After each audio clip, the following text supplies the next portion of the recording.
Hey guys, Coach Andy here with Louisiana Gridiron Football. Joined here by my man James Tabary, quarterback from McNeese State, former quarterback at McNeese State. James, you're getting ready for the draft. Tell us about this process getting ready for the NFL draft. I feel like it's been really long, but really short. It's happened so fast. Just been training 4 to 5 days a week for 5 hours a day since November, since the season ended. But it's been really exciting. Got to go to a Senior Bowl game. Been talking to a few teams and just trying to enjoy the process as much as possible. You only get to go through this just once. Tell us about that Senior Bowl. You went to Dream Bowl, I think it was, and you really had some big numbers that game. Yeah, it went really well. I had never experienced weather like that in my entire life. It was -5, but it was nice to experience something different. And what the best thing was to try to collaborate an offense with guys you've never played with within 3 practices and go and play a game.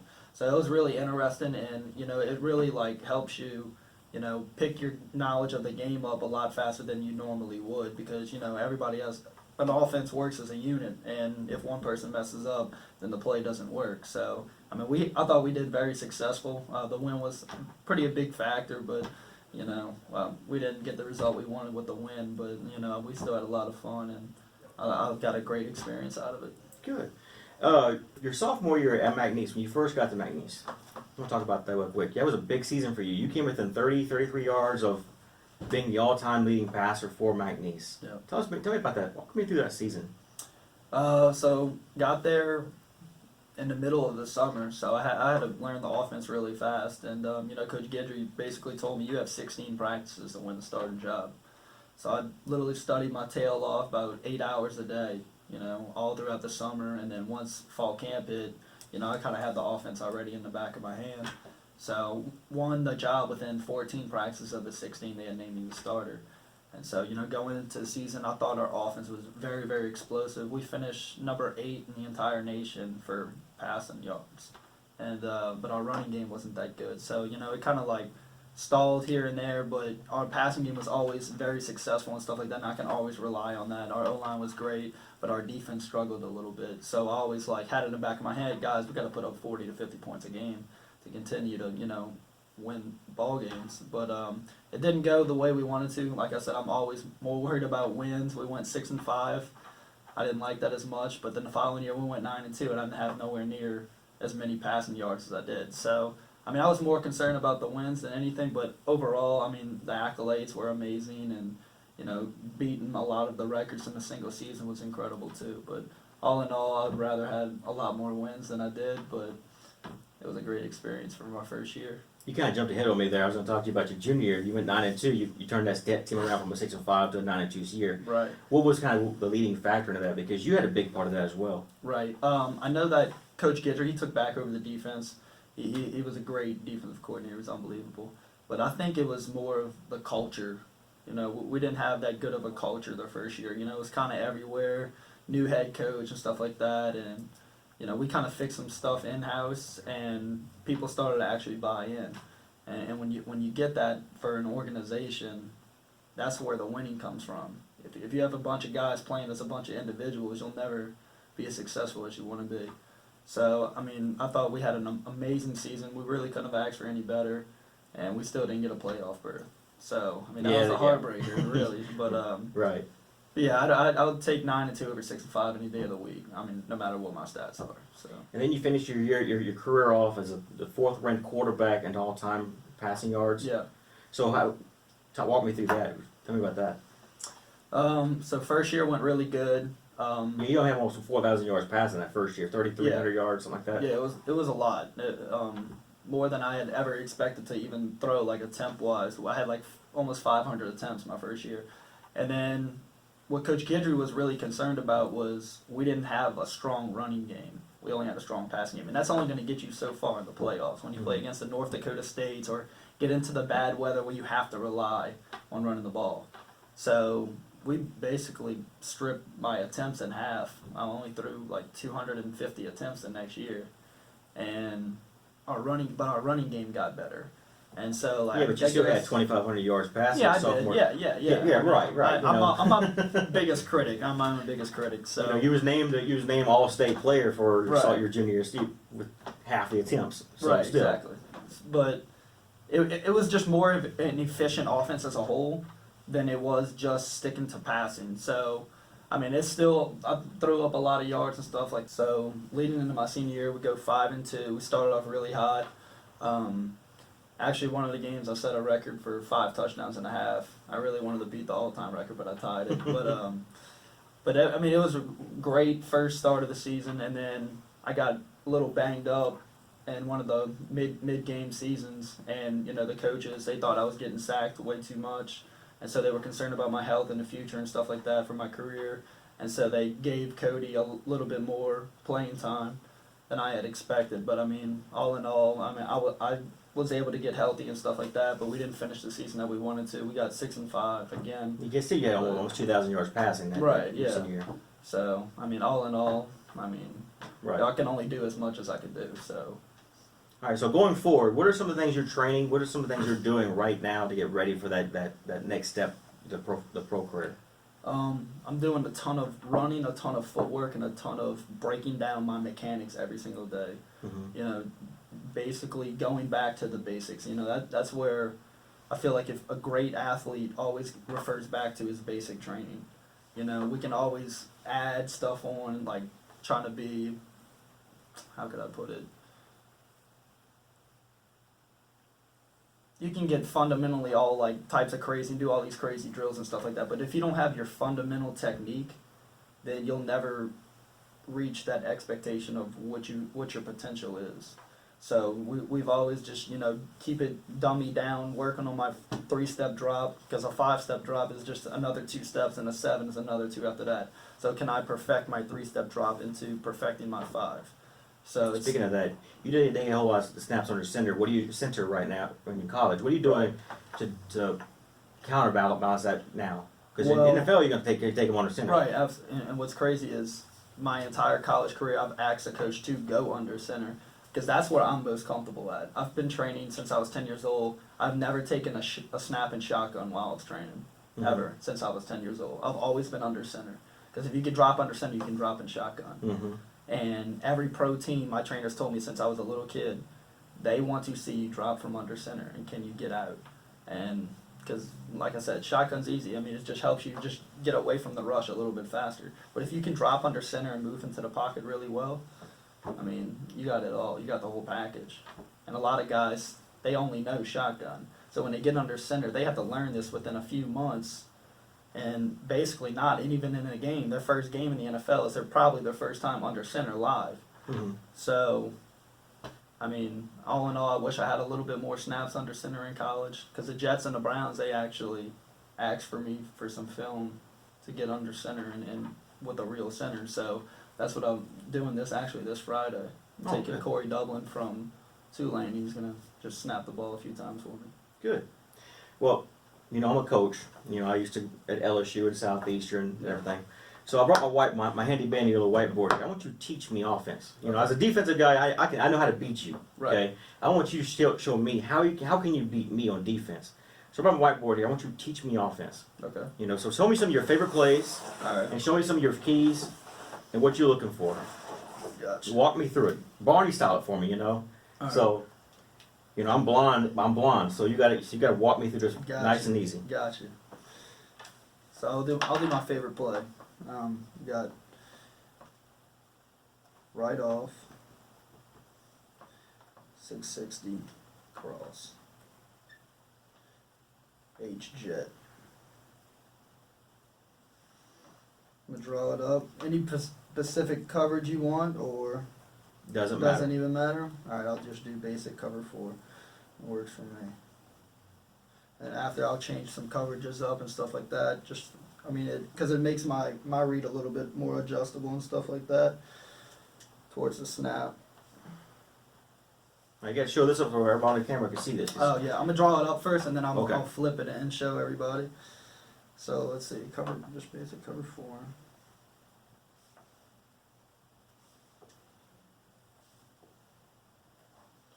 We'll do an under front.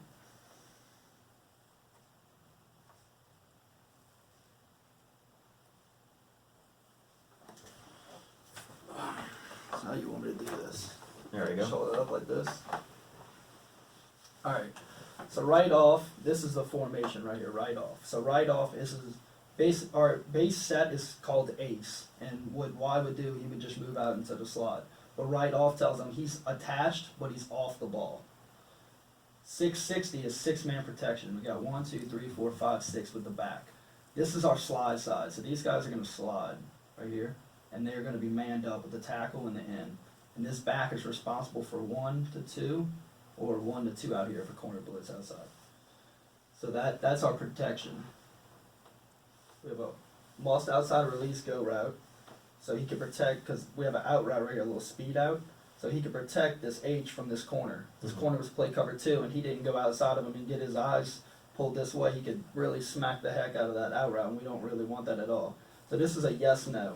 This is pre-snap. If I have a shot, I can take it.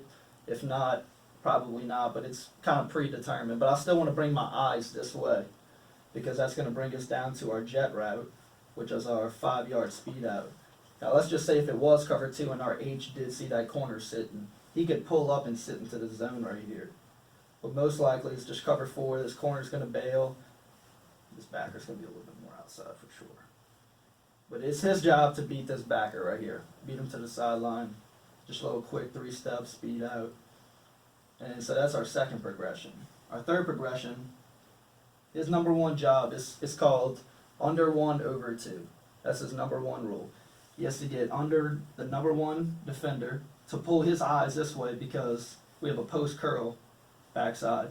So we want to pull his eyes away from his own zone and lose him in his zone. So he's going to go under 1 over the top of 2.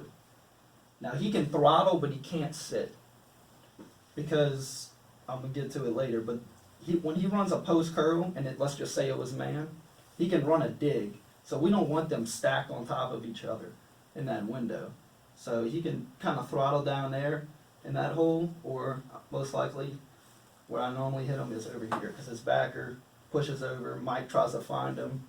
Most likely I'm hitting right here, but I got to watch out for that safety as well.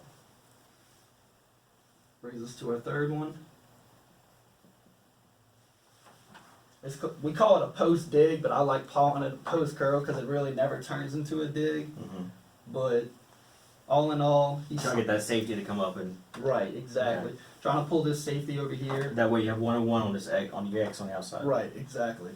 So he's going to push up to 12. He's going to push the 15 on the post stem, and if it is man and this corner's chasing him, he has to flatten that off. It's his job to beat this corner, and it's my job to pull this safety's eyes. Hopefully with this cross, if these two are the last only progression left, and so it's just 1-on-1 with this corner. And I also have to manipulate this outside linebacker as well, because once he sees this back, who has a flare route, he's going to know, all right, I got him in front of me, I got to bail out to my curl flat zone. And he's most likely not going to worry about this flat, he's going to try to get underneath that curl.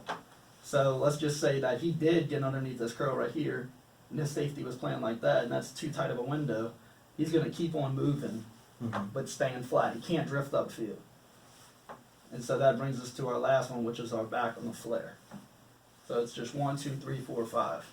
It's a true progression play. Okay, great.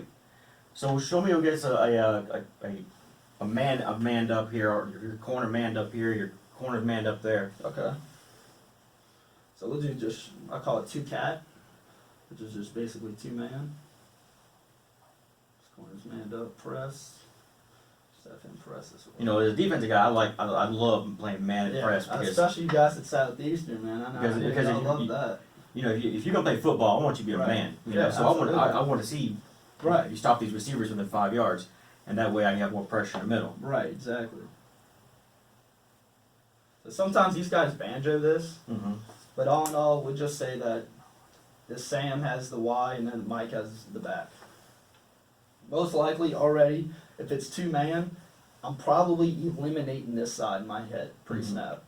I mean, this backer's pressed up. He's playing inside. He can easily undercut the out, and this corner's he's probably gonna trail the hip of X and let that safety play over the top. So that's a really tough throw. But all in all, I still have to stare at this side. I have to pull the eyes of everybody over here, so it opens up this big old window for this cross. It's his job to beat Mike. He has to beat Mike over the top, and he also has to beat Sam inside. But if Mike still runs with the back, that's even better because, you know, most likely when he slips inside of Sam, he's going to have that leverage on him for this hole right here. And then we have our post dig, or post curl, as you would say. Mm-hmm. It's his job to beat that corner. Of course, this safety, most likely the safety's going to bump over right here. He's going to try to get underneath that. But he's got to run him off completely because that corner's playing his back hip. It's going to be really hard for him to curl it up. I'm sure he'll undercut it. But if he can get across his safety's face, once he bails over the top and gets underneath him, that's where the main window is as well. And then, of course, his back is going to be hard for him just on a basic flare route, especially if he's progression number 5.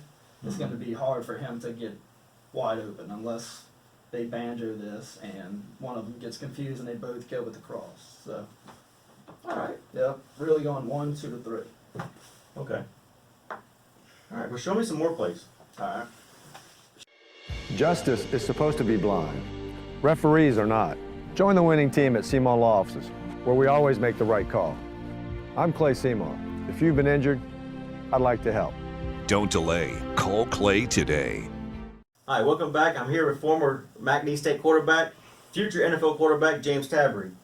James, this is a simple defense that we ran a couple years ago when I was coaching with the Kings. I've had some good defensive mentors, John Chavis, Chief, who's DC up at Arkansas, as well as Ron Roberts, who's the DC at University of Louisiana. He was a former head coach at Southeastern. They always told me that if you can attack these 3 guys, the guard and 2 centers, you can beat those 3 guys, you can take away 75% of the run game. Because you're only for 5 run plays, so you take away anything in the A and B gaps, which all you got left is now the C gap, or the edge. Any tosses or sweeps. So if you can attack those 3 guys, you can win the run game, which means it puts the ball game solely in your hands as a quarterback.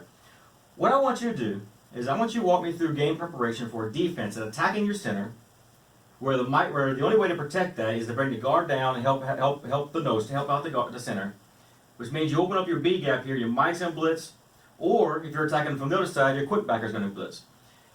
How does a defense like this? Well, because once I establish this blitz on this in the inside, I can now blitz from anywhere in the field because now you've done to open up the field where I can do whatever I want to on defense. Right. What are you going to do preparing for a defense that's this aggressive? Walk me through this. Well, we're going to have to definitely do a lot of max protects if both of these linebackers are always going to continuously come. But I think that we're going to have to be very gap sound. I'm going to do a lot of slide protections and stuff like that. Like you said, we're not going to be able to run the ball as much, but what can we do with this guy on the edge? Can we crack block these linebackers on the inside? Is this end going to pitch peel on flat routes and stuff like that? So basically, I'm going to have to scheme around these guys, but I really personally think that it's easily to be done because I've gotten it so much in the last year or the last 2 years of my football career with amoeba defenses, just straight cover 1, seeing a lot of zero. So, it's all about what plays you put into it as well, but you also have to get the ball out of your hands fast, and you have to give these 5 guys confidence. If your quarterback's always on your butt, then these guys are going to start thinking it's their fault. Well, what about if the quarterback's not getting the ball out of his hands fast enough? So you got to really make everything work around a defense like this because it is a tough defense to play against. It's a Pittsburgh's defense. Yeah, so what can you do to help these 5 guys is basically the number 1 question. So what I would do a lot of slide protect, make everybody gap sound. If this was my running back, I'd have him on this side. And I like, if these guys are going to blitz, so be it. If we're gonna fake this zone over here and have him slice back because we're leaving this in unprotected. So if these guys, when they come in, they can fill in all the gaps all they want, but we're slide protecting, so everybody has one responsibility. Just don't let somebody pass up your gap, and we're going to have quick routes on the outside. We'll have go route. We can always take our shot one-on-one. Yeah, it's not the highest efficiency for a pass completion, but it works sometimes, But this quarterback has to hold off this free safety for whatever side he's going to go to. These inside guys, as we see our rover and our strong safety, they're inside leverage, so we're going to probably have to run a lot of out routes, but these guys know that as well. Mm-hmm.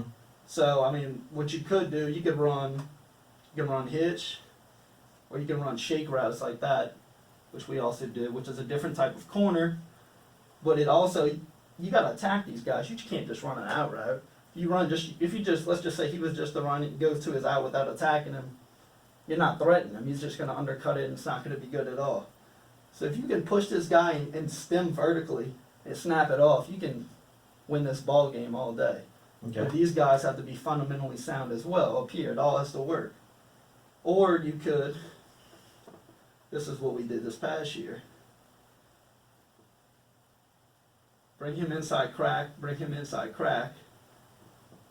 We call this like Jack and Jill. Fetch a pail of water. We call it pail. Mm-hmm. We call it 45 pail, and I would just pitch it front side. And all these guys are cracking down. It's his job to beat him. I'm gonna take my running back over an end or I guess you could say a hybrid. If he misses one tackle, it's over with. I mean, we're going for 15, 20 yards a pop. Mm-hmm. So I mean, that's the gist of what I have right now. Or like I said, a bunch of out routes, some rub routes, some slants and flats. So James, tell me about, how you've become a better quarterback. Tell me all the steps you've taken you to get there. Well, quarterback is not just about being a good quarterback on the field. Can you be a good quarterback off the field? You got to get guys to respect you, to follow your lead at all times, and your actions always speak louder than your words. So you can always have a hoorah guy and stuff like that, but doesn't do the right things on and off the field. So that's my number one thing I take pride of is giving back to the community and making the guys believe that I am their leader, I am their quarterback, and I want them to follow me at all costs because I think I'm a great person, and I always try to bring a great culture and a great atmosphere to any program that I've ever been with. That's middle school all the way through now. So I mean, other than that, on the field stuff, I take pride in my work ethic. After every single practice, I have somebody that charts down whatever drop they had or whatever missed ball I've thrown, and to go back and redo that all over again, the whole entire scenario.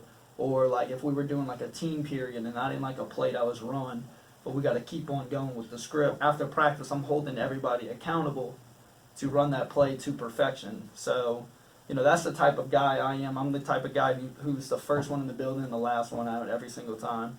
And I like to do my training when no one's looking. So no, I'm not the guy that's going to go out there like, hey, look at me. I'm doing extra passes like right in front of you type of deal. Like, no, like I'm off like by myself watching film, perfecting my footwork, all my craft on my own, whether it's early in the morning or late at night. So, I mean, that's how I've become a better quarterback, but the people around me have also made me a better quarterback, and that's my trainer, Wyatt Harris, who's been training me since I was 10 years old for 4 hours a day for 5 days a week, and then Coach Buddy Geis, who was the Troy Aikman's quarterback coach and the Green Bay Packers receiver coach, and I mean, the guy's a legend, and he's helped me so much along the way as well with my craft, and he did a lot of board work with me when I was at Exos with him. So I went up there for a week, and we nitpicked some stuff on my technique, and the most of it was really board work. I mean, the guy's a genius. He's a football guru. So, I mean, those people have helped me along the way as well. All right. You had a good camp this last week with the Saints. Yeah. Tell me about how that went for you. It went really well. I couldn't believe how fast it happened. I mean, it was really 20 minutes in, 20 minutes out. I was going, but it went really well. We did a route tree, ran a lot of out routes, a lot of digs, some back shoulder seams. Basically kind of what Drew Brees perfects. Mm-hmm. So I mean, we did about 8 routes in total with like 10 receivers, and then pretty much that was it. And talked to Sean Payton after. He thought I looked really good. He asked if I was like 215, only weighed in at 200. So I've been really building my leg strength, and my, I guess my butt looks big too for some odd reason. But I have a heavy lower half, so I mean that's good though. You want that in your quarterback. You don't want a toothpick. You want a guy that can withstand hits and throws with his legs. But Sean was really impressed, and he said that he'd love to have me for the rookie mini camp, and who knows, they can send me a free agent contract. So. Mm-hmm. But that went really well, and then after that I had breakfast with Coach Carmichael and Coach Lombardi, and we talked about life for like 35, 40 minutes, and them just trying to get to know me better. So who is it that you model your playing style after? Peyton Manning. Like, that's my guy. That's the sheriff, man. I've always idolized how that guy operates, how he works on and off the field, his work ethic, just everything about him. I even think that my character's more like Peyton. You know, he's a fun guy to be around with, but when it's time to get serious, you know, it's all business. But I just mimic everything he does, how he studies the game, how he operates, and like I've said to y'all before, that no matter how fast the game is going, it's always in slow motion in his mind. Because he knows how to beat you before the snap's even played. Mm-hmm. He studies film. He reads all the scouting reports to a T. I mean, He's an offensive coordinator on the field. Exactly. And I want to, like, he's the type of guy where his offensive coordinator just watches, like, basically just oversees him. Like, he's just, basically, he's only his boss, basically. And he doesn't, it's not that he can't tell him what to do, but Peyton already knows, like, exactly what he wants, how he wants it, how the coaches want it. So, basically, like you said, Peyton is the offensive coordinator. And he was in a league for so long and stuff like that, he became basically one of the coaches, as the players would say. So, I mean, that's the type of person that I would love to mimic myself off of and be in the league for 12, 15 years playing quarterback. You had a chance to summer to meet him at the Manning Passing Academy. Tell me about that. It was absolutely incredible. Probably one of the best football experiences I've ever had in my entire life. Excuse me. There's 500 athletes from across the state of Louisiana, high school kids coming in. We had 1,200 total. 1,200, okay. 1,200 total, and there was basically every guy that's about to be drafted this year was there as like a counselor, including myself. So Peyton, Cooper, and Eli were all there with Archie. It was absolutely an amazing experience. We got to, basically do drills for 2 days. I mean, it was really only like an hour at a time per day with the drills with Peyton and Eli. But I mean, it was honestly, it was really helpful and stuff like that. It was pretty cool. Peyton used me as like a demonstration and stuff like that. I guess he loved my feet on this certain drill because I really take pride in my footwork and how fast I can get back. So the game's, like I said, the game slows down the faster you get back up from under center. But it was absolutely incredible. I almost won the air it out challenge. I was about a foot away from hitting the last golf cart. That was pretty cool. But all in all, it was an amazing experience. I couldn't ask for anything better. Well, James, I want to thank you for joining us today here at Louisiana Gridiron Football. Guys, if you haven't had a chance to watch James, go back and watch some of the McNeese film for the last 3 years. James is one of the top quarterbacks in the state of Louisiana. Probably one of the top in my opinion, one of the top quarterbacks in the country coming out of college. He's very accurate. He's good with, like you said, footwork. Threw for a lot of yards. I'm drawing a blank right now how many yards it was. Like 7,500. 7,500 yards for a career at McNeese in 3 years.